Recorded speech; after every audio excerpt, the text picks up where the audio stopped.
தாய் வீடு மே 2024. பன்னூலாசிரியர் சித்தி ஜுனைதா பேகம். எழுதியவர் போனா திராவடமணி. வாசிப்பவர் ஆனந்தராணி பாலேந்திரா. பெண் விடுதலையை பெற்றுவிட்டதாக பிரகடனப்படுத்திக் கொள்ளும் இன்றைய சூழலிலும் பெண்கள் பொதுவழியில் சமூகம் சார்ந்தும் படைப்பு சார்ந்தும் இயங்குவதென்பது கடினமாக இருக்கிறது. அதுவும் பெண் விடுதலையற்று அடிமை விலங்கிட்டு இருட்டறையில் முடங்கி கிடந்த 20ஆம் நூற்றாண்டு எனில் சொல்லவா வேண்டும்? அதிலும் கல்வியறிவு முற்றிலும் முடக்கப்பட்டிருந்த சமூகத்தில் ஒரு பெண்ணின் நிலை எவ்வாறு இருந்திருக்கும் என்பதை எண்ணி பார்க்க வேண்டும். அத்தகைய சூழலில் 3வது வரை பள்ளியில் படித்த ஒருவர் படைப்புலகமே வியக்கும் வகையில் சிறுகதை, புதினம், நெடுங்கதை, கட்டுரை என பன்முக ஆளுமையாக விளங்கி பல படைப்புகளை படைத்தளித்துள்ளார் எனில் வியப்பாக இருக்கிறதல்லவா? ஆம், அத்தகைய வியப்பின் வரலாற்று குறியீடாக விளங்குபவர்தான் சித்தி ஜுனைதா பேகம். சித்தி ஜுனைதா பேகம் இந்தியாவில் தமிழகத்தில் உள்ள நாகப்பட்டினம் மாவட்டத்தில் இஸ்லாமியர்களின் புனித திருத்தலம் அமைந்துள்ள நாகூர் எனும் சிற்றூரில் எம். ஷெரீப் பெய்க் முத்துக்கனி இணையருக்கு முதல் மகளாக 1917ஆம் ஆண்டு பிறந்தார். இளமையிலேயே தன் தாய் முத்துக்கனி மறைய சித்தன்னை கதீஜா நாச்சியாரால் வளர்க்க பெற்றார். இவரது தந்தை ஷெரீப் பெய்க் ஒரு ஆங்கிலேய கப்பலில் கேப்டனாக இருந்தார். ஆச்சிமா என்று அழைக்கப்பெற்ற இவர் தமது 12வது வயதில் தனது சித்தன்னை கதீஜா நாச்சியாரின் சகோதரர் ஏ. பாக்கீர் மாலிமார் என்பவரை மணந்தார். அவர் நாகூரில் ஒரு மளிகை கடை வைத்திருந்தார். வணிகத்தின் பொருட்டு மலேசியாவுக்கு அடிக்கடி சென்று வந்து கொண்டிருந்தார். 2ஆம் உலகப் போரின் பொழுது மலேசியாவில் பெரிபெரி எனும் நோயால் தாக்கப்பட்டு உயிரிழந்தார். சித்தி ஜபீரா, சித்தி ஹமீதா, சித்தி மஹ்முதா, சித்தி சாதுனா என்ற 4 மகள்களுக்கு தாயான இவர் தமது 17வது வயதில் கணவரை இழந்தார். சித்தி ஜுனைதாவின் குடும்பம் கல்வி கேள்வியிலும் அரசியல் பின்புலத்துடனும் சிறந்து விளங்கியதாகும். இவரது தாத்தா மு.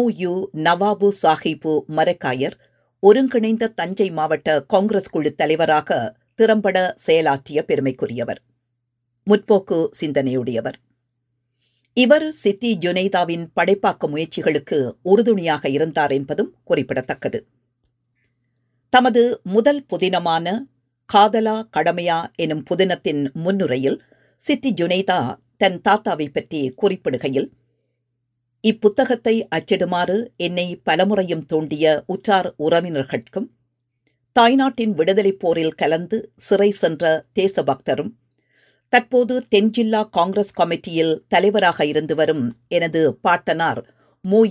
நவாபு சாஹிபு மரக்காயர் அவர்களுக்கும் தனது மனமார்ந்த நன்றியை தெரிவிப்பதாக குறிப்பிட்டுள்ளார். இவருடன் பிறந்த 4 சகோதரர்களில் மூத்த சகோதரர் ஹுசைன் முனவர் பெய்க் பன்மொழி வித்தகர், சிறந்த பேச்சாளராகவும் விளங்கினார். 2வது சகோதரர் மூஜின் பெய்க் காரைக்காலில் பாலியன் எனும் இதழை பல ஆண்டுகள் தொடர்ந்து வெற்றிகரமாக நடத்திய பெருமைக்குரியவர். மற்ற 2 சகோதரர்கள் இறந்து போயினர். இத்தகைய பின்னணியுள்ள குடும்பத்தில் பிறந்திருந்தாலும் சித்தி ஜுனைதா பேகம் பள்ளியில் 3வது வரை மட்டுமே படித்திருந்தார். 20ஆம் நூற்றாண்டு காலப்பகுதியில் பாரதி, பாரதிதாசன், பெரியார் என சில முற்போக்கு சிந்தனைவாதிகள் தோன்றி பெண் கல்வியின் இன்றியமையாமையை, அதன் தேவையை வலியுறுத்தி வந்தனர். எனினும் ஒரு சில சமூகத்தை அன்றி பெரும்பான்மையான சமூக பெண்களுக்கு பெண் கல்வி என்பது எட்டாக்கனியாகவே இருந்திருக்கின்றது. அன்றைய பெண் கல்வி நிலை குறித்து ஊவேசா அவர்கள் சித்தி ஜுனைதாவின் முதல் புதினமான காதலா கடமையா எனும் புதினத்திற்கு அளித்துள்ள மதிப்புரையில், இப்போது சில காலமாக ஆண் பாலரைப் போலவே பெண் பாலரும் கல்வி விஷயத்தில் இந்நாட்டில் முன்னேற்றமடைந்து வருகிறார்கள் என்பதை யாவரும் அறிவர். பெண் பாலாரில் சில சாதியினர் மட்டும் கல்வியில் மிக்க மேம்பாடுற்று விளங்குகின்றனர்.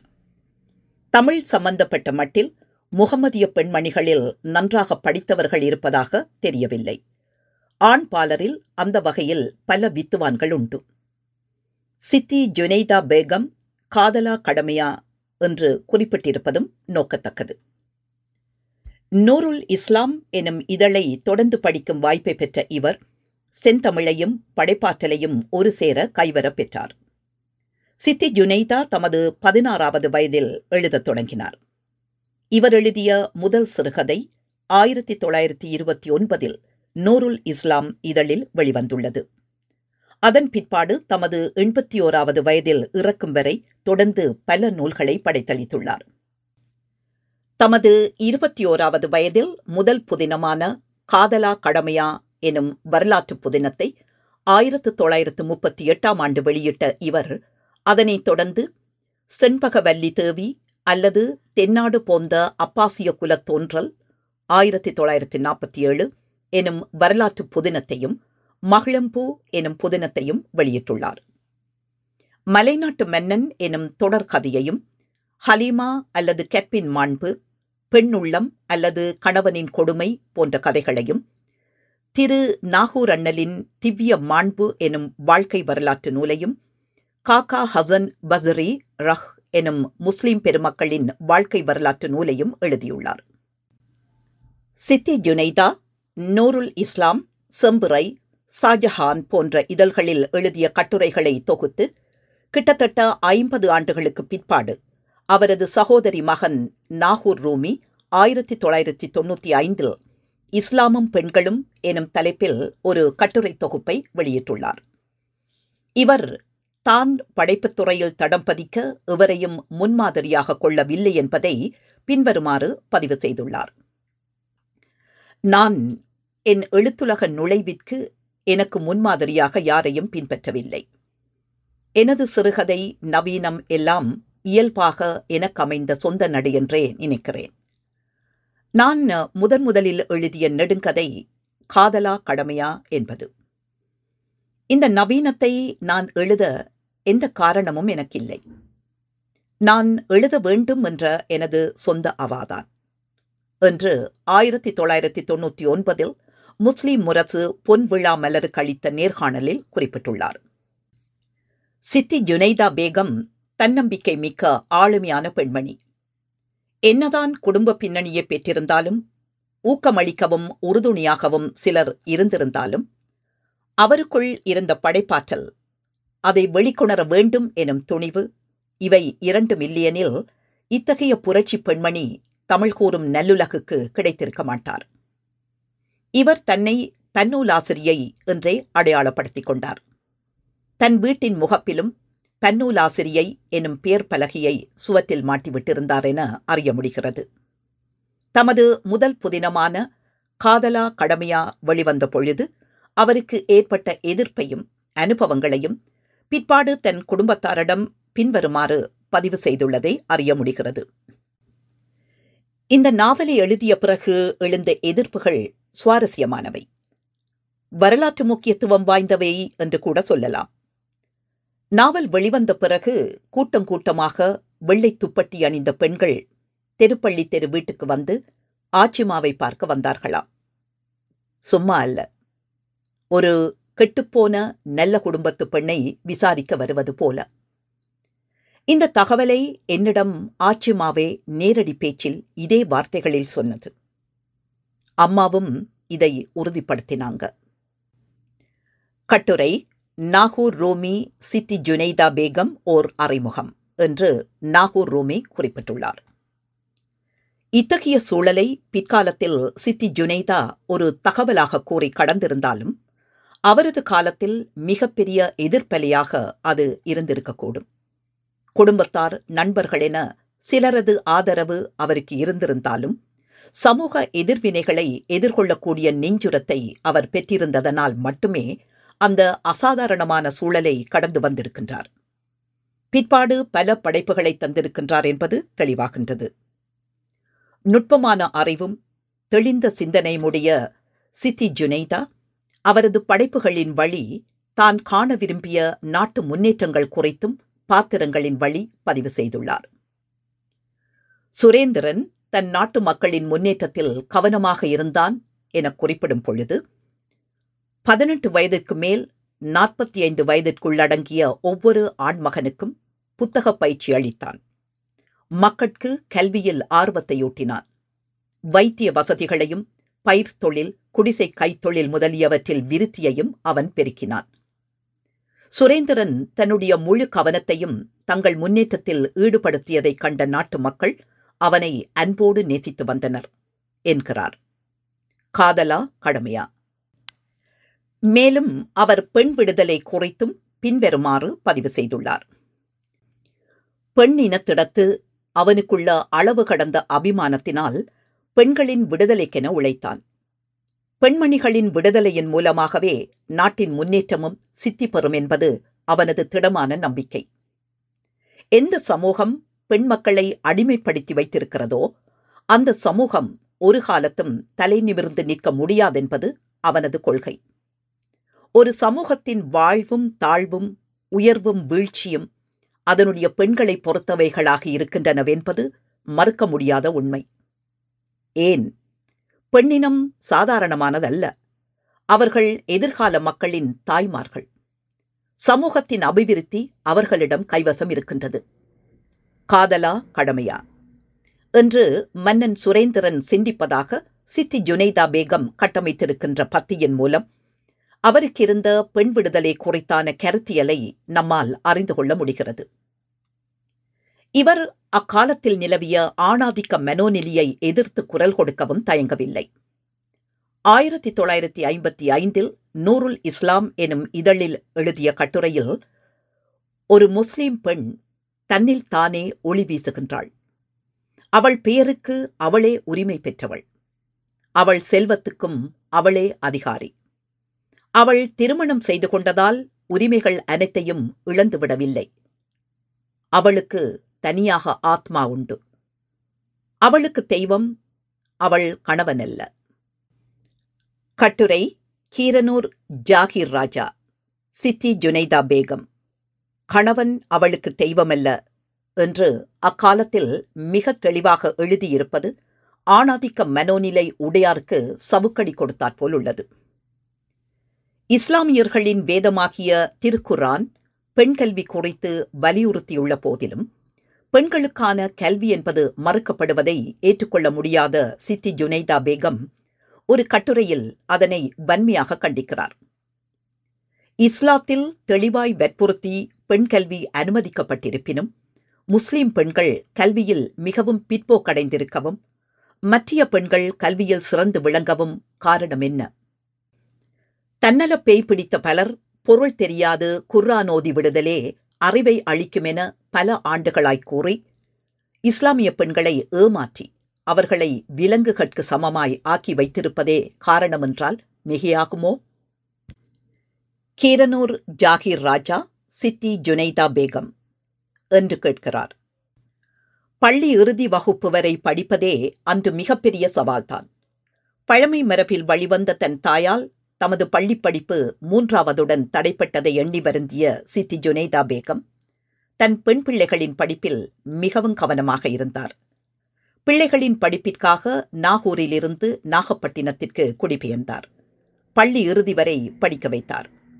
சகோதரிகளின் பிள்ளைகளையும் பேரப்பிள்ளைகளையும் கல்லூரியில் மேற்படிப்பு வரை படிக்க வைத்து கல்லூரி விரிவுரையாளராக உயரும் நிலைக்கு ஊக்கப்படுத்தினார். தனக்கு பள்ளிக்கூடம் செல்லும் வாய்ப்புதானே மறுக்கப்பட்டது. வீட்டிலிருந்தே படிப்பதற்கு தடை என்ன என்று எண்ணிய இவர் சங்க இலக்கியம், பக்தி இலக்கியம், காப்பிய இலக்கியம், சிற்றிலக்கியம், சைவ சித்தாந்தம் போன்ற இலக்கிய வகைமைகளை நன்கு படித்தறிந்திருந்தார். சித்தி ஜுனைதாவின் இலக்கிய வாசிப்பின் பயனை அவரது படைப்புகளில் காண முடிகிறது. இது குறித்து உவேசா காதலா கடமையா புதினத்திற்கு எழுதியுள்ள மதிப்புரையில் குறிப்பிடும் பொழுது, இதன் நடை யாவரும் படித்தறிந்து மகிழும்படி அமைந்திருக்கிறது. கதைப்போக்கும் நன்றாக உள்ளது. இடையிடையே பழைய நூல்களிலிருந்து மேற்கோள்கள் கொடுத்திருப்பது இந்நூலை எழுதியவருக்கு தமிழ் இலக்கிய நூல்களில் நல்ல பயிற்சி உண்டென்பதை காட்டுகிறது என்று குறிப்பிட்டுள்ளார். இதன் மூலம் சித்தி ஜுனைதா பேகம் ஒரு சிறந்த படைப்பாளி மட்டுமல்ல, படிப்பாளி என்பதையும் அறிந்து கொள்ள முடிகிறது. சிலர் இவரது படைப்பாற்றலை அறிந்து அவருடைய பெயரை குறிப்பிடாமல் படைப்புகளை இதழ்களுக்கு அனுப்பும்படி அறிவுறுத்திய போதும் அதனை ஏற்காமல் தன் பெயரிலேயே படைப்புகளை அனுப்பி புரட்சி செய்த புதுமை பெண் இவர். தமிழறிஞர் நாவண்ணா கண்ணன் முஸ்லிம் சமூகம் தந்த முதல் பெண் தமிழ் எழுத்தாளர் சித்தி ஜுனைதா பேகம் எனும் கட்டுரையில் இவரை பற்றியும் இவரது படைப்புகள் பற்றியும் குறிப்பிடுகையில், சித்தி ஜுனைதா பேகம் தீர்க்கமான கொள்கையும் விடுதலை உணர்வும் கொண்ட பெண்ணாக திகழ்கிறார். தனது இஸ்லாம் சமூகத்தில் சாதிகள் கிடையாது எனினும் தமிழ் சாதி வேறுபாடுகள் பற்றி அக்கறை கொண்டிருக்கிறார். திருமூலரின் வசனமான ஒன்றே குலம் ஒருவனே தேவன் என்று தமிழர்கள் வாழ வேண்டுமென வலியுறுத்துகிறார். இவரது சமய சமரச சன்மார்க்க நோக்கு இவரது கதைகளில் மிளிர்கிறது. இஸ்லாமை முதன்மைப்படுத்தி இவர் எழுதியிருந்தாலும் 1/3 கதைகள் இந்து பாத்திரங்களை வைத்தே எழுதப்பட்டுள்ளது. மேலும் இவர் சரளமாக திருமூலர், மாணிக்கவாசகர் போன்றோரை மேற்கோள் காட்டுவதிலிருந்து இவருக்கு சைவ சித்தாந்த பரிச்சயமும் இருப்பது தெரிகிறது. இவரது நடை மென்னடை என்று பலர் போற்றுகின்றனர் என்கிறார். சித்தி ஜுனைதா பேகத்தின் முதல் புதினமான காதலா கடமையா எனும் புதினத்தின் கதைதான் எம்ஜிஆர் நடித்து வெற்றி பெற்ற நாடோடி மன்னன் எனும் திரைப்படத்திற்கு அடிப்படை கதையாக அமைந்தது என்பர். நாடோடி மன்னன் திரைப்படத்திற்கு வசனம் எழுதிய ரவீந்தர் ஹாஜா முஹைதீன் நாகூரை சேர்ந்தவர் என்பதும் நோக்கத்தக்கது. இத்தகைய புரட்சி பெண்ணான சித்தி ஜுனைதா பேகம் மார்பக புற்றுநோயால் பாதிக்கப்பட்டிருந்தார். இது குறித்து நாகூர் ரூபி தனது கட்டுரையில் பின்வருமாறு பதிவு செய்துள்ளார். ஆரம்பத்தில் உடல்நலக் குறைவால் அவதிப்பட்டதாக ஆச்சிமா பேட்டியில் கூறியுள்ளார். 1979, 80களில்தான் அவர்களுக்கு மார்பு புற்றுநோய் இருப்பது கண்டறியப்பட்டது. 1998 வரை வாழ்ந்த ஆச்சிமா தனது நோய்க்காக ஆங்கில மருத்துவத்தை நாடவில்லை. சித்த மருத்துவம் செய்து கொண்டார்கள். புகழ்பெற்ற ஓய்வு பெற்ற நீதிபதி பாலராமையாதான் அவர்களுக்கு வைத்தியம் பார்த்தார். கட்டுரை சித்தி ஜுனைதா பேகம் ஓர் அறிமுகம் என்று தன் சித்தன்னையின் நோய் குறித்து நாகூர் ரூமி குறிப்பிட்டுள்ளார். புரட்சி பெண்ணாகவும் புதுமை போராளியாகவும் திகழ்ந்த சித்தி ஜுனைதா பேகம் மார்பக புற்றுநோயை எதிர்த்தும் 18 ஆண்டுகள் போராடினார். நோய் முற்றிய நிலையில் மார்ச் 19, 1998 அன்று இறைபதம் அடைந்தார். ஜெர்மனியைச் சேர்ந்த நாவண்ணா கண்ணன் துபாயில் சித்தி ஜுனைதா பேகம் குறித்து நண்பர் மூலம் அறிந்தார். பின்னர் நாகூருக்கே சென்று சித்தி ஜுனைதா பேகத்தின் உறவினர்கள் அவர்களுடன் தொடர்புடையவர்களை சந்தித்து அவரது படைப்புகளை பெற முயற்சி செய்தார். ஆனால் அது உடனடியாக கைகூடவில்லை.